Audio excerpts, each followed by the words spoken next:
Welcome in to a live edition of the Paul Kuharsky podcast. I'm Paul Kuharsky of paulkuharsky.com, brought to you by Zen Sports and Jaspers, part of the 440 network.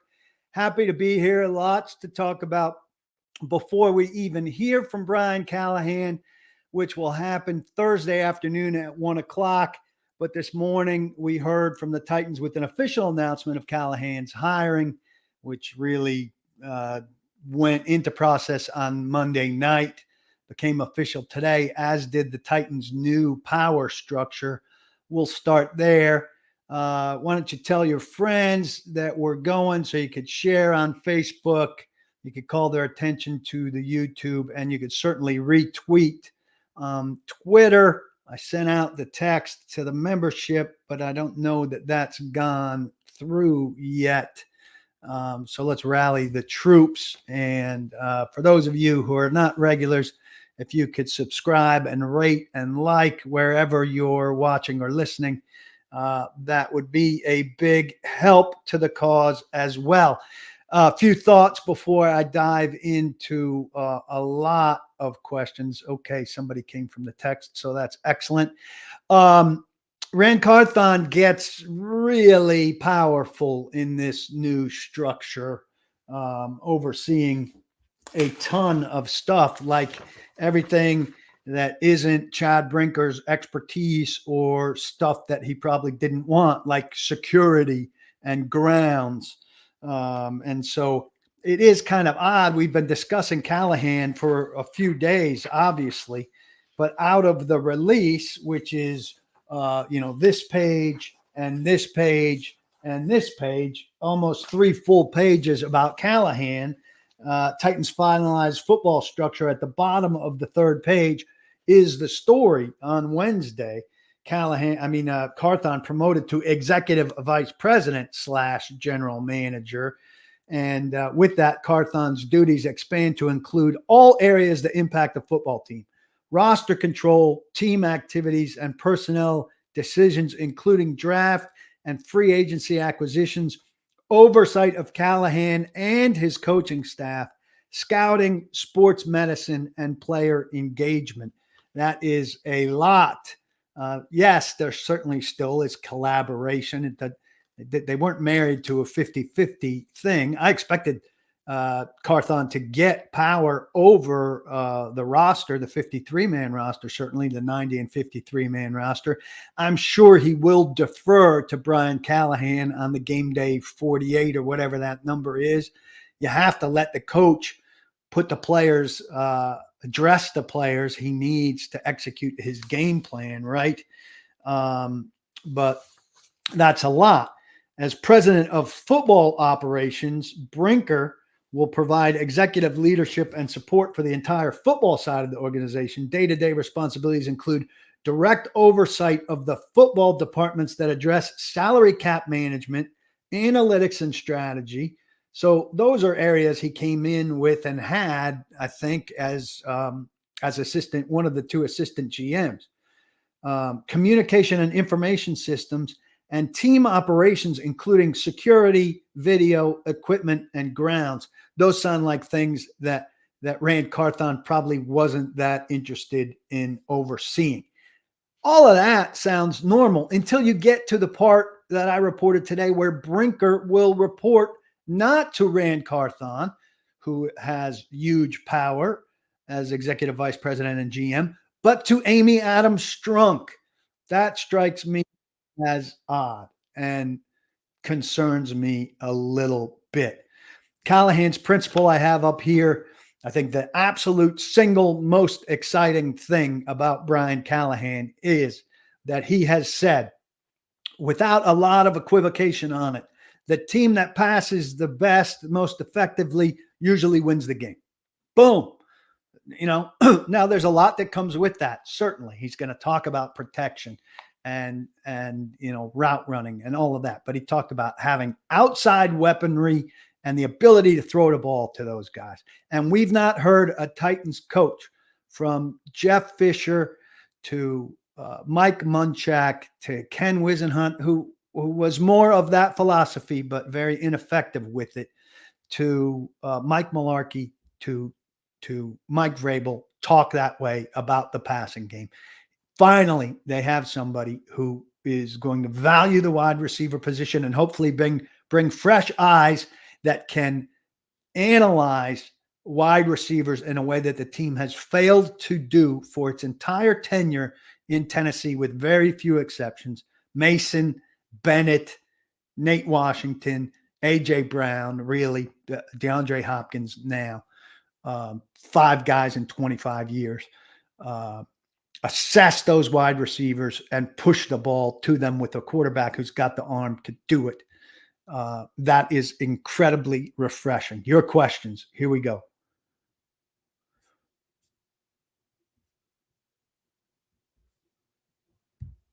I mean, do I still have problems with them not addressing vision in Rand's press conference? His inability to say it and articulate it in that moment at that time, and to have to no comment on it, is a concern about Rand Carthon. Yes, not a concern about their vision, but as a PR thing, yeah, it was terrible. No, I mean, title-wise, are Carthon and Brinker considered side by side in Strunk's eyes? I mean, they have different titles. A vice president outranks president of football operations is not on the same level as, sorry, I'm shuffling this very long press release, is not on the same level as executive vice president, general manager. Carthon is more powerful, at least in the in appearance. Sorry, silencing my phone. Yeah, so Carthon got everything Vrabel wanted. Look, Vrabel asked for control at one point. Okay, I mean, when I worked at offices, when I worked at the Zone, one contract, I asked for this much in my raise, and I only got that much. Doesn't mean I spent the whole rest of my contract at the Zone upset or about not getting the exact raise I wanted, right? We all go through that. So Vrabel at one point asked for control over the 53, didn't get it. That doesn't mean he absolutely had to have it in continuing to work effectively for the Titans, or in continuing to see out his contract. Like, it wasn't an ultimatum. He didn't have the power to offer an ultimatum. Do this or fire me. I think people are making too much of that.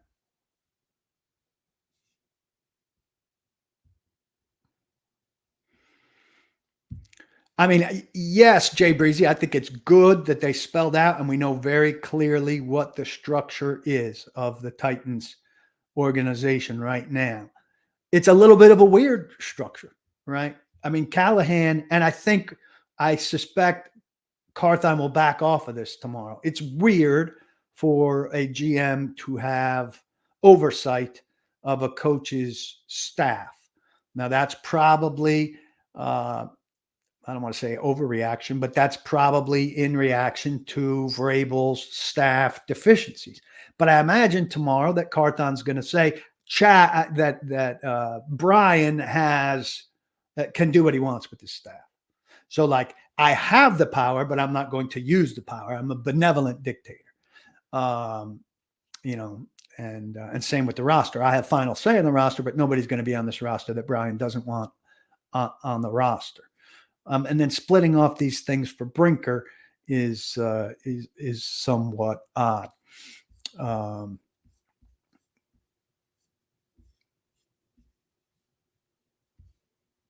Yeah, I mean, I think Callahan should be able to hire who he wants, and I suspect again that that the meddling, quote unquote, any meddling from Rand Carthon is not going to come at this stage, at the hiring stage. Maybe it comes at a firing stage later on, if that makes sense. And maybe it gives him a little bit more of a chance to say, hey, look at this guy, you ought to consider him. which happened with Robinson and Vrabel at the beginning, right? Vrabel didn't get maybe his first or second choice at offensive coordinator, and Robinson said, "Hey, I interviewed Matt LaFleur for your job, and I was very impressed by him. Why don't we have him back in and you sit down with him and see what you think? Because I think he'd be great." And lo and behold, Vrabel interviewed LaFleur and did in fact make that hire. But that could happen without, you know, emphasizing the fact that the general manager has oversight over the coaching staff. So that's a little bit weird. I mean, this is largely a traditional GM coach setup, right? And Callahan had clearly is on board with everything, or he could have gone to interview in Atlanta and Carolina, though those teams seem a lot further off from um, hiring than the Titans were. So I don't know that you walk away from a job offer to go um, interview in two other spots where you're a lot further from getting a job offer. But clearly Callahan, had some power here in that they wanted to hire him, but not so much power as to be able to get them not to give Carthon oversight of his staff. More context, Juan, if you're saying what's concerning about it. I'm not remembering exactly what I said. Give me more context in your question. Ask Rob, would love to hear your thoughts on the new structure of the front office. Is it what Vrabel was asking for? Was the firing predominantly due to his New England trip and how Amy took it? Firing was largely a result of the Titans' record over the last 2 years, and that Vrabel became more difficult to work with in other departments of the football team, particularly with Rand. Vrabel again asked for control over the 53, but didn't get it. That was at one point. It was not a demand over which he was, putting his job on the line. I would think somebody like NWI is looked at in a completely different way now for what he is. And that while blocking remains an important element of wide receiver's job here, it is not as important as it has been under every coach who has preceded Brian Callahan.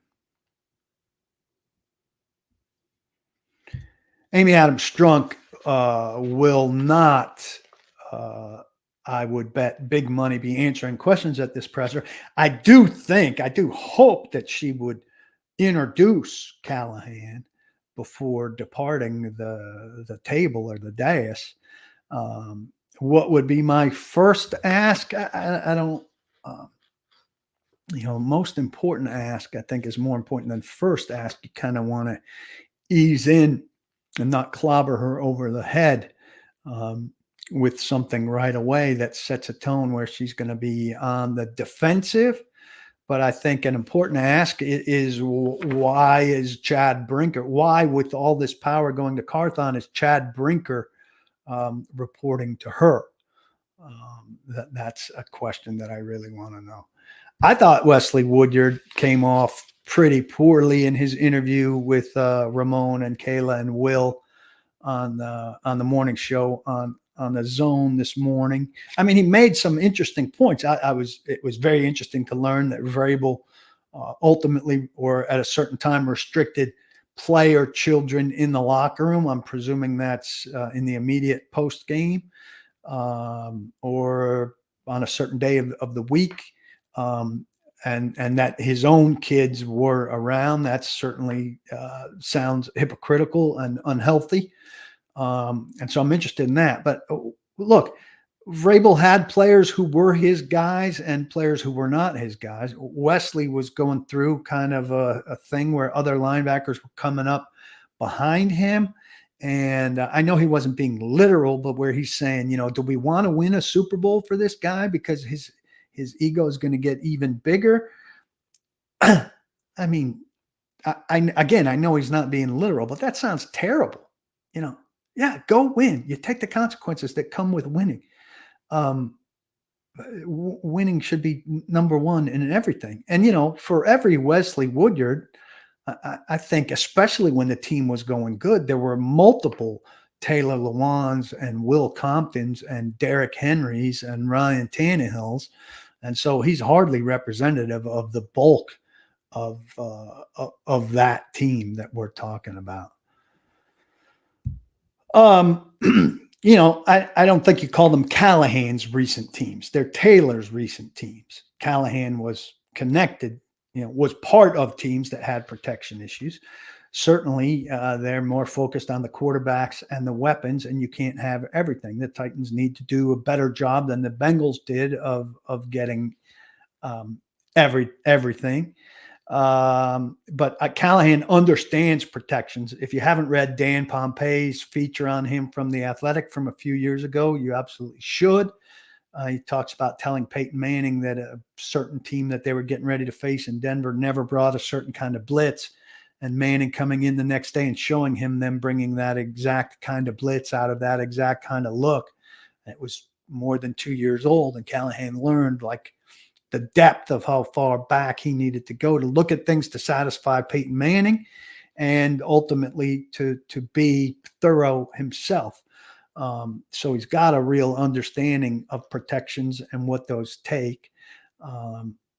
Now does he have scouting vision himself on identifying pass protectors and the kind of receivers that they had? It's certainly hope so. Certainly excited about new eyes that are going to contribute to that, and the eyes of his staff that he's going to bring in, who are going to have a voice in that. How much it's listened to by Rand, we don't know, but Rand certainly sounds like, when we've heard him talk, that he's eager for that sort of feedback. And so we'll see. But, a lot of teams are having protection issues because it's harder and harder to find good offensive linemen. So the challenge for the Titans is an awfully big one. I think there was plenty of accountability for bad play and losing close games in the past. Just some of it was still on John Robinson. I have a newsflash for you. Some of it's going to still be on John Robinson next year. Through the first contract cycle of Caleb Farley and Des Fitzpatrick and Darrington Evans and a lot of these people, there's still going to be holes the Titans need to fill as a result of John Robinson's failures, and there's going to be an echo of that. But I don't know how there wasn't accountability last year. It was just split accountability, so you didn't know exactly who had final say on things, but there were still things to account for and people to hold to account. So Andre Dillard, I suspect, was maybe a little bit more of a Vrabel guy, but the fact that they collaboratively thought that Andre Dillard could be a starting left tackle in the league indicted everybody that was connected to it. And if they bring in somebody next year who is a failure on the level of Andre Dillard, it'll be Rand first and foremost who's responsible for that. But it'll also be other people connected to Rand who, first and foremost, Rand, certainly. But, I don't think Rand's going to be the dictatorial John Robinson type who we know went against advice in certain circumstances. As we close the door on the Vrabel era, should we have hired LaFleur instead of Vrabel, or did he do his job, led teams that weren't loaded and didn't have an elite quarterback to the AFC Championship game and number one seed? I'd say B there. I mean, if you look at the coaches that were hired in 2018, excuse me, I was looking at I think it was Adam Shine's list of ranking I think it was 8 guys, and he had Vrabel 8th. And Vrabel was the longest lasting and the last out of those coaches from 2018. John Gruden, he ranked number 1. He ranked Matt Patricia number 2.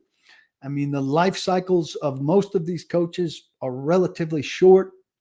6 years is a pretty good run. The first 4 of those years were pretty damn good. It's unfortunate it came undone as it did. I completely understand, people's disgust with the last 2 years. I maintain it's mostly about the roster. I'm a Vrabel guy, but he certainly had his deficiencies and things that hurt him. He was too stubborn. His ego was too big. He was overly loyal to coaches, some of whom he shouldn't have hired in the first place, et cetera, et cetera, et cetera. But I think Matt LaFleur is a very good coach, but his early success in Green Bay, and he was hired a year or two too early in Green Bay, I think a lot of people would say his early success was buoyed by working with Aaron Rodgers.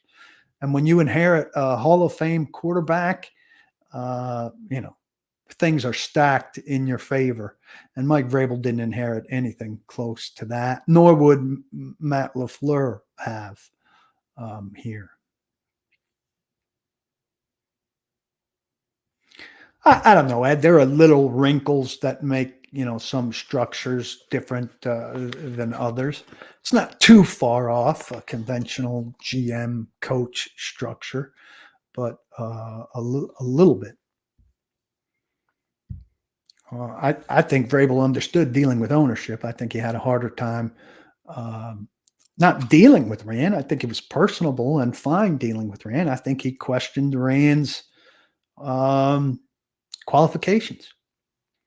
And I think Amy Adams Strunk in her statement really overshot what Rand did last year. She made it sound like they had an unbelievable free agency class. Now, I understand as well as anyone that the Titans were cap strapped last year and limited in what they could do. But he said that she said that he provided a clear competitive advantage during last year's free agency and draft process. I mean, what's the competitive advantage during free agency?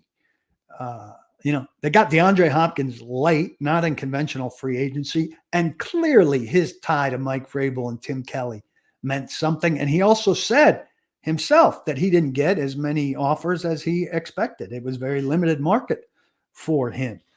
Rand Carthon otherwise got Azeez Al-Shaair, who's a good player, not a great one. Sean Murphy-Bunting, who's a terrific guy, but was far too handsy, got too many penalties, and was beat too often. Brunskill, who's best as a sixth offensive lineman. And Andre Dillard, who is a complete disaster. I don't think you can sell us on Rand Carthon's magnetism for free agents with that free agent class. I think that's a huge oversell. And she said that Rand makes the Titans a destination for the league's top talent. I can't recall many free agents. I've been covering the league since 1996 saying I came here because of a GM. First off, they come because of money. They come because of the most attractive offer. And secondly, they come because of a coach and a locker room. So I hear what she's saying and what the team is saying about Rand Carthon over and over and over again. These exciting things, but they have not shown us or let us see those things about him. And I would say that's one of the most important things that they have to do is let us see what they're telling us about Rand Carthon. He needs to be out there more. Because it's hard to take what she's saying here and see it in the evidence of what's happened with the football team so far. Am I wrong there?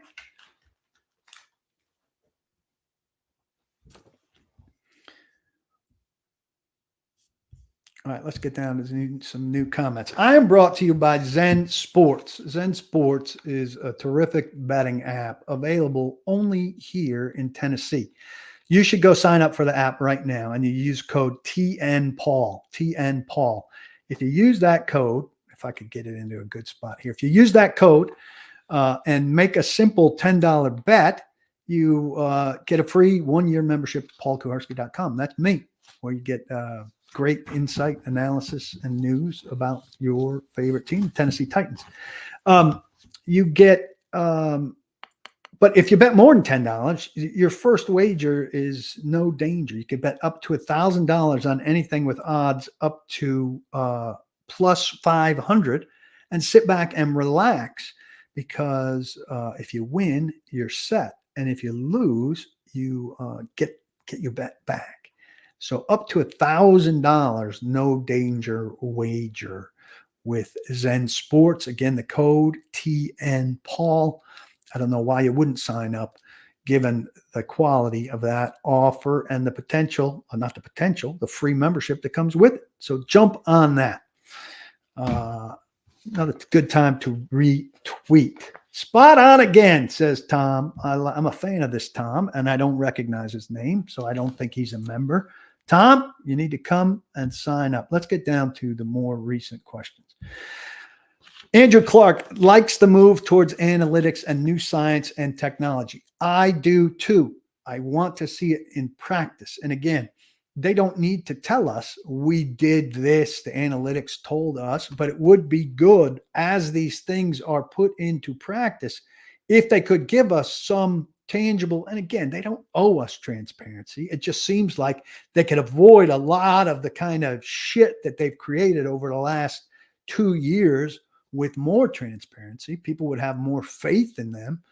And if they could say, that decision was a result of some analytics that we did, or some hint without giving away the formula. And I know a lot of you are going to say they're not going to tell us what their analytics are. There's a lot of space between telling us the formula and indicating that this was an analytics based decision with a hint about some element of it that's not proprietary, right?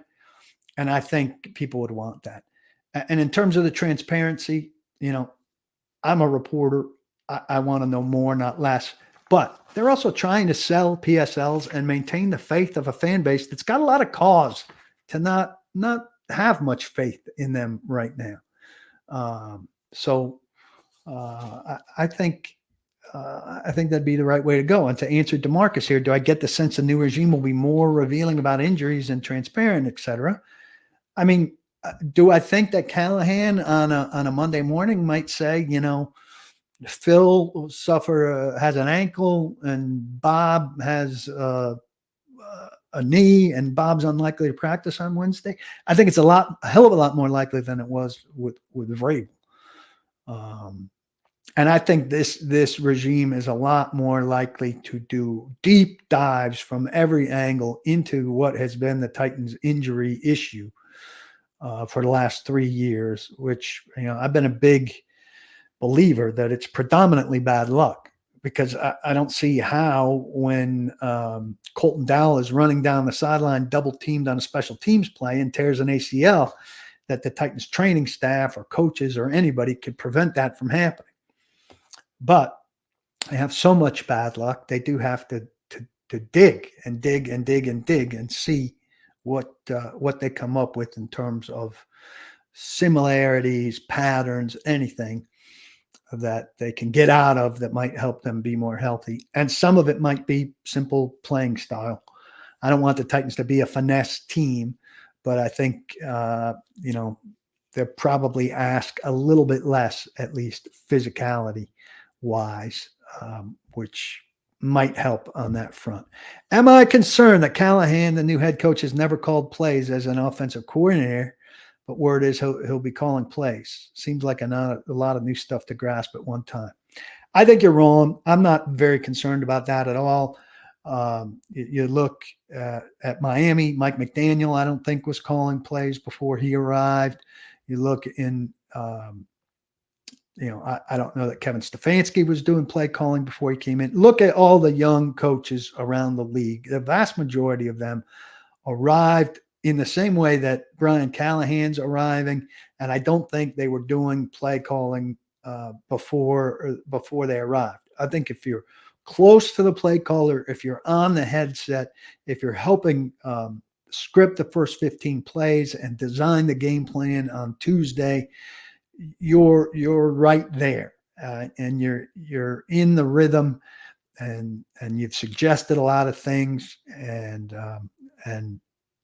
Zach Taylor told Joe Rexrode that there were times where he'd need to step away to do some CEO coaching, and that Callahan would call 3 plays or part of a series.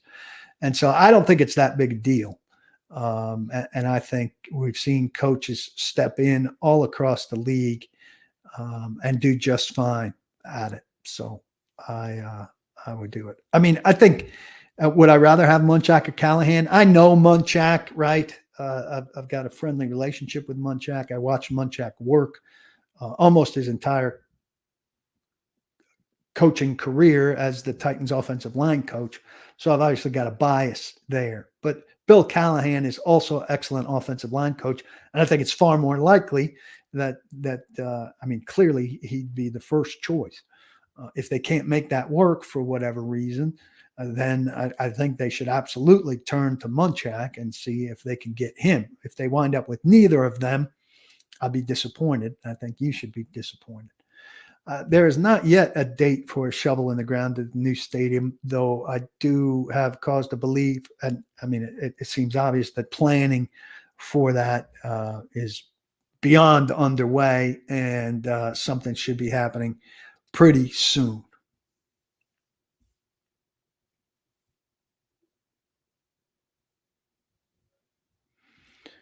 Yeah, compliment on asking questions. It's what I do. I will be there asking questions. I have had a chance to say hello to Callahan, who was very cordial, and I look forward to talking to him. I don't think this is a sign of dysfunction, Ed. Now, he's saying, looking back to, I think, straddling of complete roster rebuild, moving buyer to not others like Henry was a sign of dysfunction last year. I don't think that they got satisfactory offers for Henry, who they probably thought was worth more than he was worth. Tannehill, the time to deal him was during the offseason, and I don't blame them for not doing that. And I don't know what they could have gotten for him. Tier Tart was obviously a malcontent whose value was down.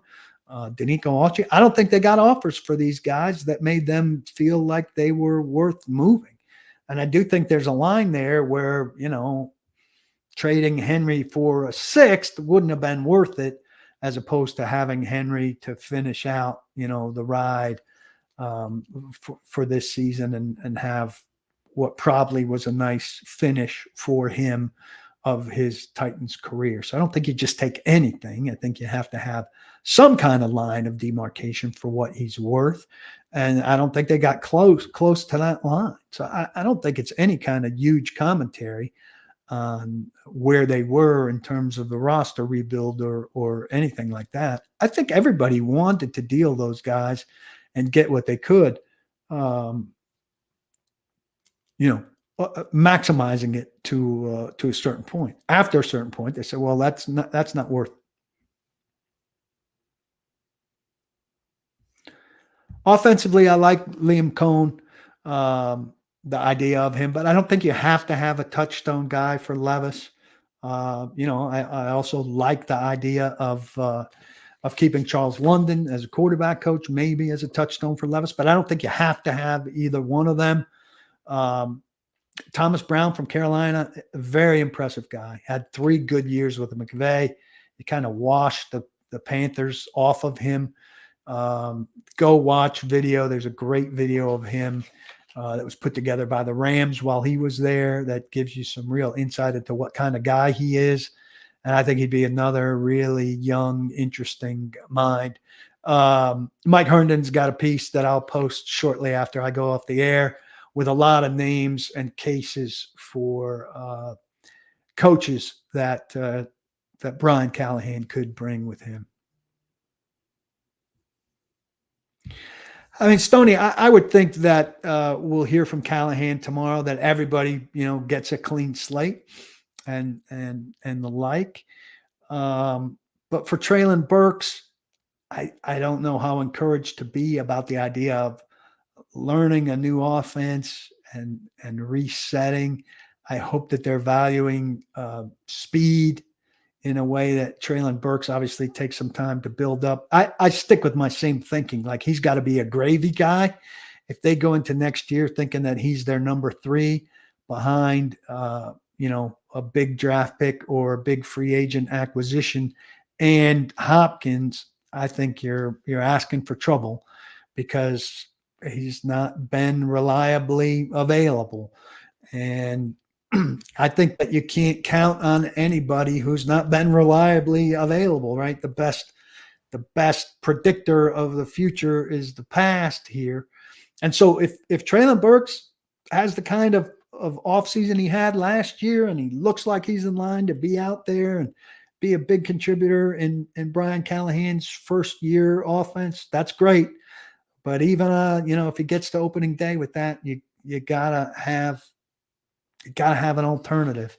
And I think the alternative should be ahead of Traylon Burks at the beginning, not behind him.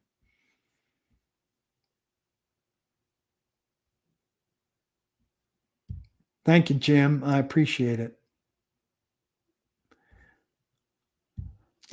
People give Vrabel a lot of grief about a lot of injuries, but and the organization for that matter. But there was injury stuff that came out.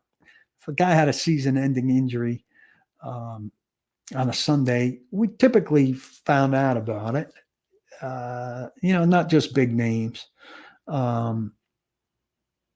Now the clam up would begin, Monday and Wednesday. But certainly this was a super secretive injury team. There are plenty of teams that are super secretive. It wasn't unique to Vrabel or the Titans.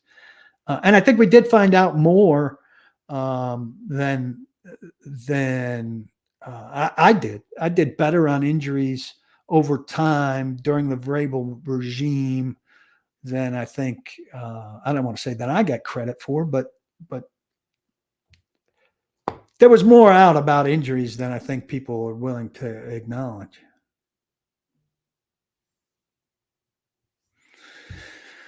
I mean, I think we have to advance it to Callahan, right? I think there'll be a batch of questions about Carthon and the Carthon-Callahan relationship, but I think, and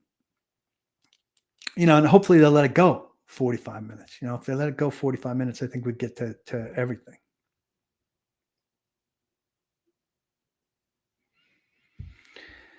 Noah says with limited cap space last year, he thinks that Carthon took some flyers on people that could get short-term relatively cheap besides Dillard, but Rand has way more to probe. Well, yeah, certainly. I mean, can't make a full judgment on anybody off of 1 year, but I don't think the owner should be touting that he was some magnetic guy who was drawing people. Was it that hard to draw Azeez Al-Shaair, who he worked with in San Francisco, or Daniel Brunskill? No. Arden Key wanted out of Jacksonville because he couldn't get a full-time job in Jacksonville. And lo and behold, he didn't get a full-time job in Nashville ultimately because he didn't defend the run well. Titans had one big free agent success, and he wasn't out of the regular free agent period. It was DeAndre Hopkins. And I want them to correct me if I'm wrong, but simple connecting the dots suggests that Mike Vrabel would probably have had more to do with DeAndre Hopkins than Rand Carthon. Also, there wasn't a lot of competition for DeAndre Hopkins. He said as much in his Twitter feed.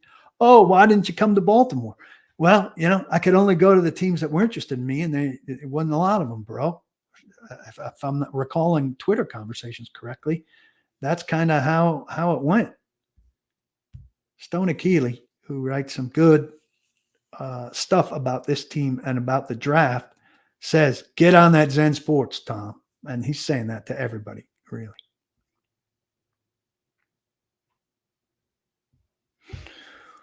Yeah, Brandon's given Rand credit for not tying up a lot of money with turds for a long period of time. Still has a lot to prove. Well, not tying up a lot of money on turds for a long period of time was, not a hard thing to do, I don't think.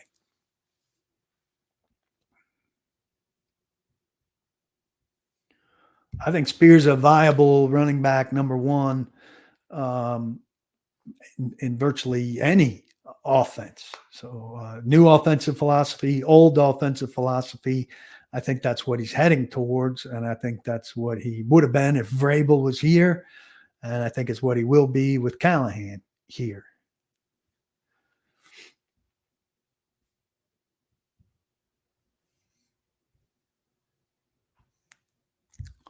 I mean, I think they're making a huge mistake, Ryan, and this isn't just out of self-interest. I think they're making a huge mistake if we don't see more of Carthon. I think they feel like Vrabel set set the story for the team. Well, they wanted that in a lot of ways for a good while. That's our guy who's going to be our spokesman. Hell, they put Mike Vrabel out to talk about John Robinson's firing. John Robinson was his boss. Here, Ryan, we fired your boss. You go talk to all of the people about firing your boss. How awkward and weird is that? So they wanted that for a long time. And I think now they don't like that the story was set by that. Well, how do you not have the story set by that if that's the only guy who's talking? I mean, Robinson talked. Robinson came out and talked about cutting Kevin Dodd and how he made a mistake there. He came out at other times, occasionally just to shoot the shit, but also when things went bad and there needed to be some accountability.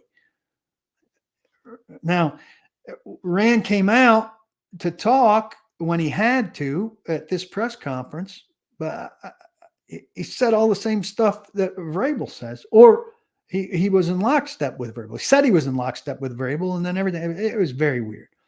We'll see tomorrow how he is. But I will say this: they've had Tuesday. What's today? They agreed to this deal Monday night that Callahan was going to be head coach. So from Monday night, they had all day Tuesday, all day Wednesday, half a day Thursday. If Carthon doesn't do significantly better at this press conference, maybe you don't want him out in front. But if he's this magnetic guy who's drawing free agents to Tennessee, striking deals and relationships, I don't know how the fan base could believe that if he can't be good with a camera or with a microphone. Guys who are as good at relationships as they're saying that he is can't be not good with media. It doesn't jive. And we've heard that he's good with media. Ian Rappaport said he's one of the greatest guys ever with media. He knows his kid's name, right? So those things need to line up better. And you guys deserve to see it. Braves is in Atlanta today. I heard that things went very well for him with the Chargers, though it sounds like Harbaugh maybe is close to finishing that deal. And I think he might still be in the mix in Seattle, which seems relatively quiet to me. No more collaboration. Look, collaboration doesn't mean that you have collaboration doesn't only happen if you're sharing responsibility for final say, which is a dumb way to operate. Somebody ultimately has to decide. They're still collaborating. Brian, what do you think of this guy? Hey, Rand, you know what we really need in an inside linebacker is a guy who's smart and can run, and we don't have and be physical. Like we don't have the guy who can do everything we need. I really need you to find me a guy who looks like this guy that we had in Cincinnati, who I liked. Please watch him and let's look for all the attributes of him. All right, Brian. Well, that's collaborating. It's not collaborating on final say, but now you guys are taking, some of you are taking the collaboration and thinking collaboration means collaborating on final say only. You can collaborate on a ton of stuff.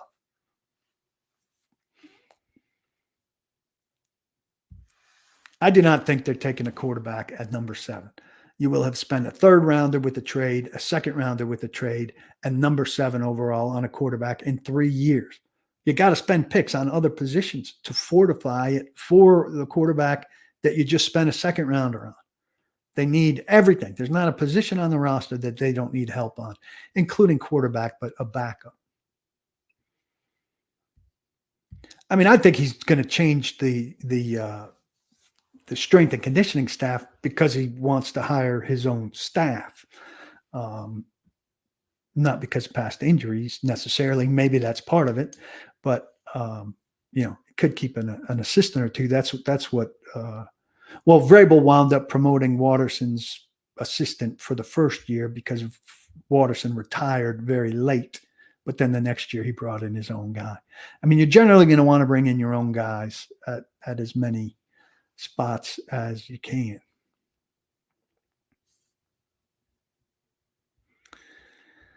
I'm Paul Kuharsky at paulkuharsky.com, brought to you by Zen Sports. This is the Paul Kuharsky podcast. Also, Jasper's, which is a great restaurant on West End Avenue between downtown and Midtown.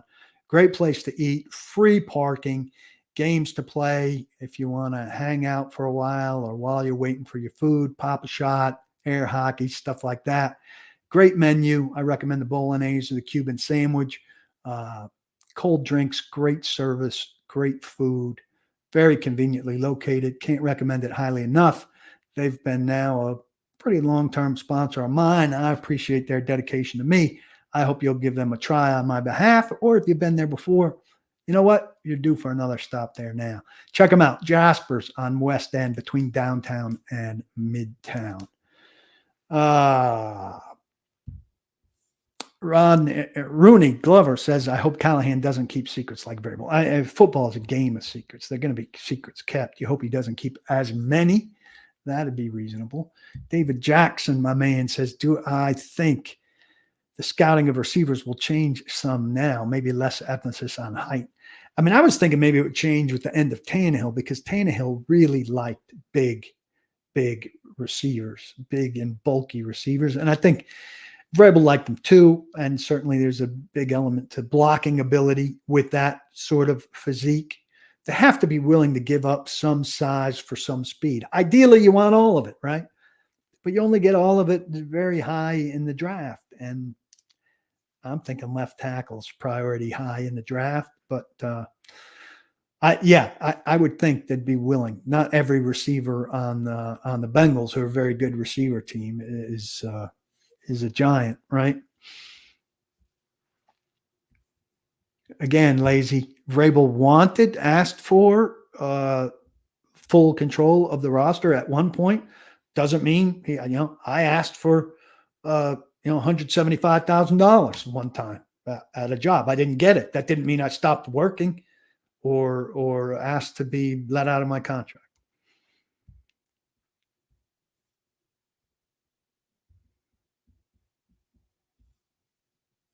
I'd have to look at it more closely, Eric, to see if Burks has never been the same after the concussion against Philly last year. I mean, he's had good games since then. So, I don't know that there's a moment.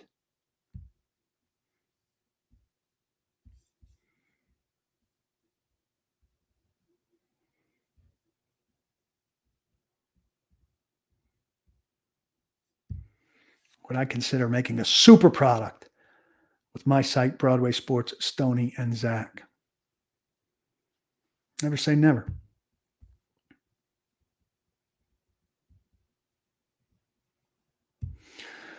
Curious on their answer onto what roles each will play in the draft board and how analytics play into it. Well, look, ultimately the draft board belongs to Rand. And there's a lot of confusion over this, and I wish Rex Road had clarified it better when he wrote the story initially, because he clarified it later. I clarified it, what stacking a draft board is. But because Ryan Cowden stacked the draft board last year, people think that Ryan Cowden set the team's draft order or ordered the players, which he did not. Stacking the draft board is physically controlling the draft board, which is probably on a computer that then translates into something that's projected onto the wall. But everybody's got a say in meetings, and ultimately Rand, now with full control over the roster, will determine what the order of their draft board is. And he's telling somebody like Ryan Cowden that, and Ryan Cowden, or the person like Ryan Cowden, is typing that in, and it's going on the wall. What role do they play? Well, You know, Brinker's going to have a lot of input into that now and bring analytics into it. Anthony Robinson, the other assistant GM, is going to have input. The scouting staff has input. Everybody had the coaching staff, Callahan. But ultimately, when you say, is it this guy or is it this guy? Carthon can take somebody else's advice and say, all right, I'm going with what you say, Brian. But when it comes down to who made that pick, who put that guy on top of that guy, it's Carthon.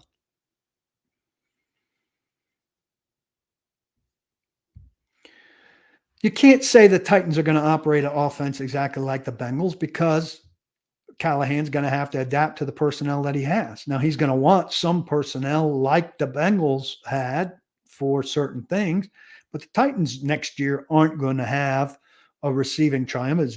It's very unlikely they're going to have a receiving triumvirate like Chase, Higgins, and Boyd, and they're not going to have Joe Burrow. And Joe Burrow throws, a certain intermediate route very well. Well, Will Levis doesn't throw those routes as well. And so he's going to adapt to that and call stuff and design stuff that plays more to Will Levis's strength. And so, yeah, you could watch Cincinnati and get a feel for what he and Zach Taylor and he did with that personnel. But then you have to say, well, he's going to take a lot of those ideas and shift them into what works with what he'll have in Tennessee. Now, some of what he's going to want to get in Tennessee will mirror some of the things he had in Cincinnati. And maybe in Cincinnati, he said, damn, I wish we had X. And now that he's in Tennessee, he's maybe in a position to go get X in a way that he wasn't with the Bengals because he didn't have as much power to get it, or they just never had a chance to get it, or whatever.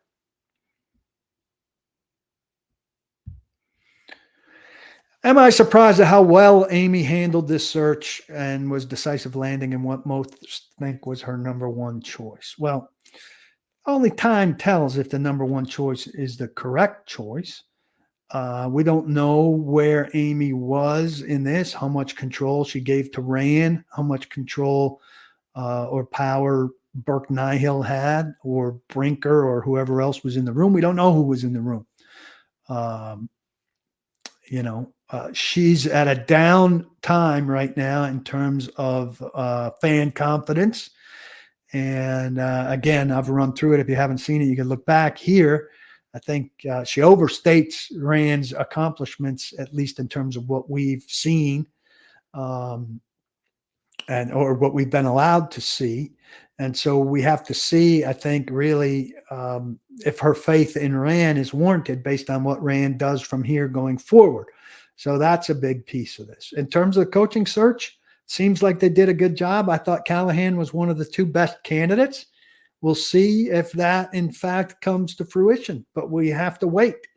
And I understand hope and enthusiasm. I said people should say, oh, happy day, when you see a coach who said, games generally come down to who passes the best.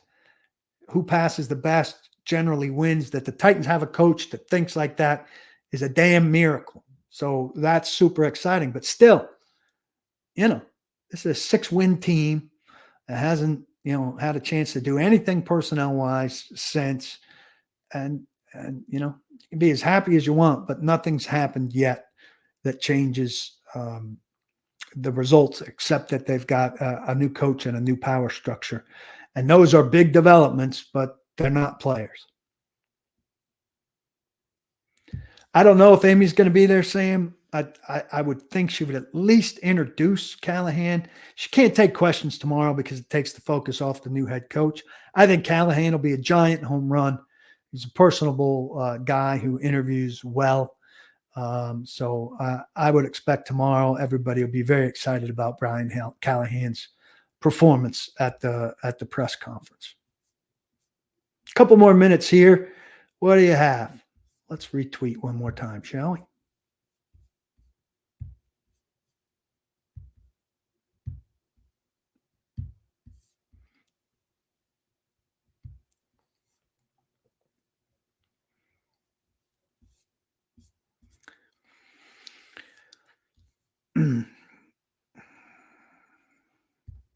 How does it work with Vrabel's remaining contract? If Vrabel gets another coaching job, does Amy still have to pay him? It's offset. So if his new job paid him more than what he was scheduled to make this year, Amy would be off the hook. If he sits out a year, Amy's got to pay him. And if he's under contract, I think ultimately the reporting was that 2026 was an option year. But I think she'd be paying him for 2 years. And so if he makes less conceivably in 2025 somewhere, Amy would pay him the difference.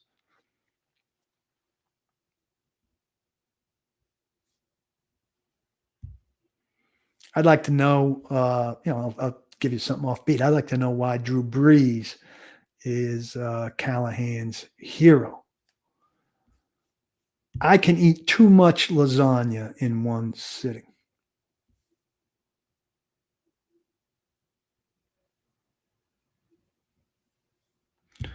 I think they can manipulate it somewhat, Sam, in terms of the offset. But I think I think the league gets involved in that stuff and iron it out. I mean, I don't think they could pay him $100,000, but I do think they can step it and in a way that would hurt her a little bit more. I mean, I think can Terrell Williams stay on board as the D-line coach? Callahan's going to interview some of these guys, the ones that he's interested in, and I think he'll retain some. Terrell Williams is a good candidate to stay because he's a good position coach. But if Callahan has a defensive line guy that he's always liked and envisioned on his staff, well, that changes the formula for Terrell Williams. So there's some luck involved for somebody like Terrell Williams or Charles London or any of the guys that we look at and think of as the most worthy of remaining on the new staff. Yeah, this is one of the exciting things about him, Eric, about Callahan, is that he's worked with a bunch of quarterbacks who are all great to good. I'm not as big a Derek Carr fan, but that have had different strengths. So he's worked with Manning. He was a low-ranking assistant there, but still there, right? He's the kind of Manning's gopher. Burrow, Stafford, Carr, all different. And again, I recommend the Dan Pompei article where he kind of went through all four of those phases and talked about kind of what he got out of each of those, which I think was very good. Yeah, certain players chafed under Vrabel. I mean, Tier Tart chafed under Vrabel so much that he got his ass cut. Other players thrived under Vrabel. Derrick Henry certainly didn't have much of an issue with the coach and did quite well. Taylor Lewan, when he was healthy, did quite well. DeAndre Hopkins seemed to be more than fine with him. Some players will be relieved and others will be disappointed. Derrick Henry told Diana Rossini, he was disappointed. I think Harold Landry will be very disappointed. Said he was always super prepared to every game he went into. So that's okay. Lou Buck said it'll be okay if Rand doesn't speak. He seems lost at these. Rand's the football power, holds the football power now. So it would be very weird for the football power to not speak at these. You want me to ask Brian Callahan, not Bill Callahan, to give Malik Willis a shot. Malik Willis, people need to let go. Have you not watched him play? Goodness gracious. I keep seeing a reflection in my window behind here. I've got like window doors to my office, and I keep seeing a reflection, which is probably me. And I'm thinking that my wife or son are here, and neither of whom are home. And that's not the best.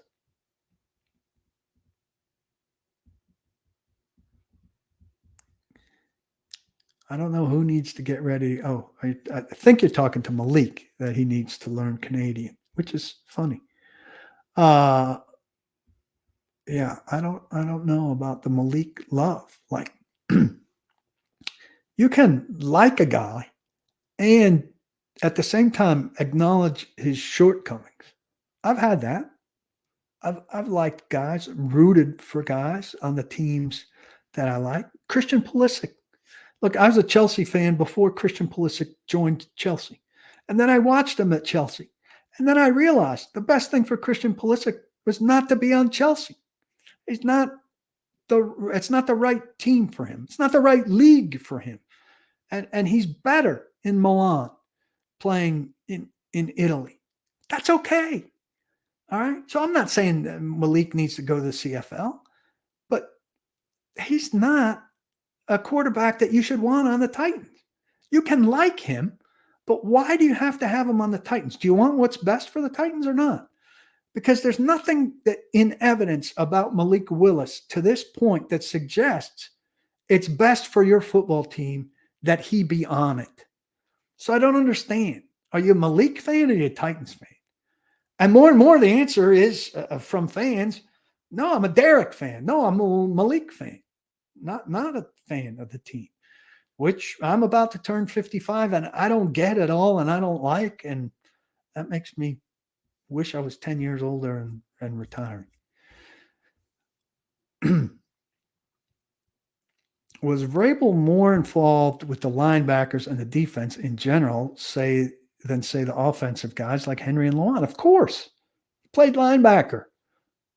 Certainly he was more involved. How many times did you hear him answer a quarterback question about Tannehill's mindset or mechanics or something where he said, I didn't play quarterback.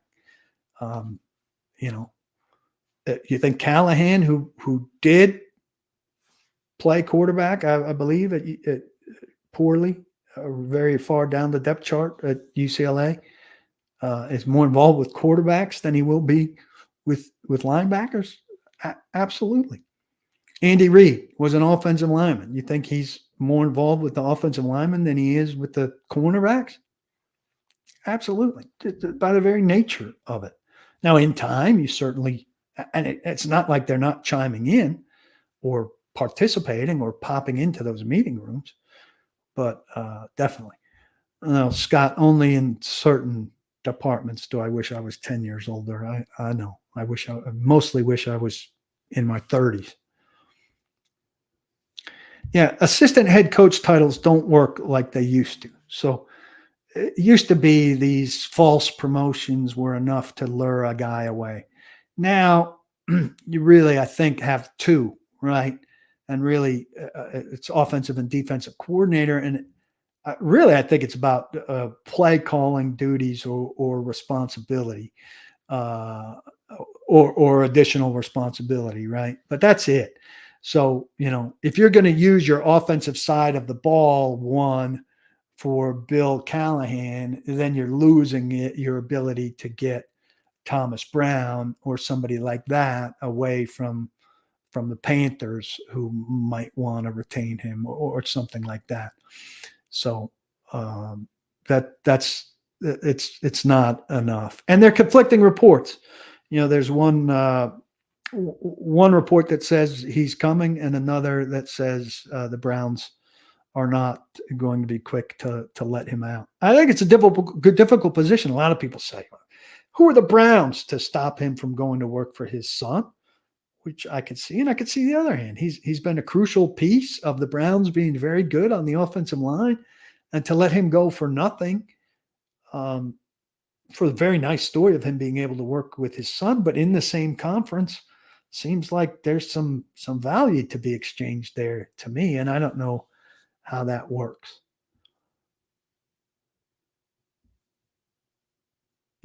Yeah, Mary Kay's expecting it to happen, but she didn't report that it would happen. There are two stronger reports, one saying yes and one saying no.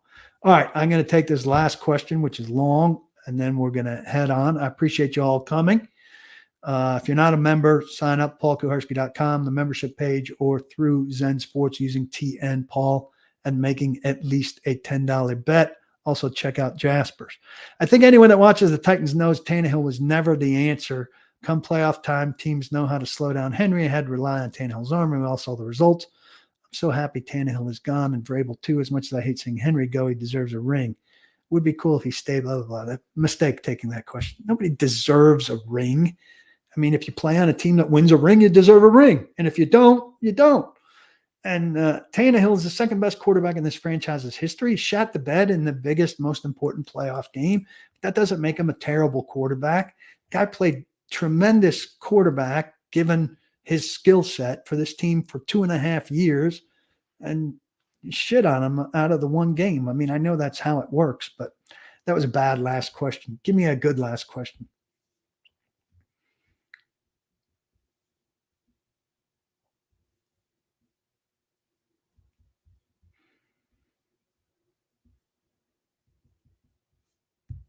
Well, this is better. If they let Rand cook, I hope Brian gets a say in the type of player he wants. Of course he will. It doesn't serve Rand Carthon in any way, shape, or form to give Brian Callahan a player he doesn't want. And he said at the bad press conference after Vrabel's firing that, he sticks with what he said about Vrabel when he arrived, that his job is to serve the head coach. I don't think he served the head coach particularly well. I don't think the head coach served himself particularly well. I don't think the roster served anybody well.